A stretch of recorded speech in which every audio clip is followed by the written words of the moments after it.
वाचो साहब, आज क्या मामला हो गया कि सीनियर पार्टी रहनुमा को आपने थप्पड़ दे मारा? आका जान दो, आका जान दो, इस तरह ना करो, आका जान दो। नहीं, इनको आगे करने देना, इस तरह ना आका जान दो, वहाँ साहब बताएंगे क्या मामला क्या हुआ सर? आप तो माशाल्लाह बड़े हम्बल हैं, बड़े पेशेंट हैं। गाड़ी में बैठ के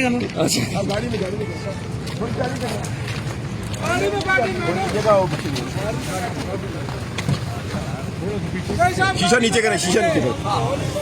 बस इतनी सी बात हुई है। फवाद साहब, क्या हुआ? उन्होंने टीवी पे बात कही थी कि इमरान खान ने कहा है कि भगोड़ा है, तो मैंने खान साहब से रिक्वेस्ट की।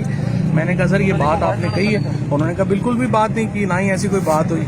वो मैंने उन्हें कहा कि जब आप इमरान खान का नाम तो इसके लिए यूज ना करें ना। बहरहाल अब खान साहब ने कहा सुलह करा दिया तो हो गई। अब बस सुलह होगी अब सर? सुलह हो गई, सुलह हो गई सर जी। सुलह तरफ से सुलह हुई है, दोनों तरफ से हो गई है। हमारी तरफ से जो खान साहब ने हुक्म दे दिया तो हो गई। क्या हुक्म दिया फवाद साहब? बस के सुलह करें, मारे सुलह भी आपने तो सुलह आप ही करनी है ना, और क्या करना है सर? खान साहब ने कबूल कर लिया। उम्मीद तो ये है।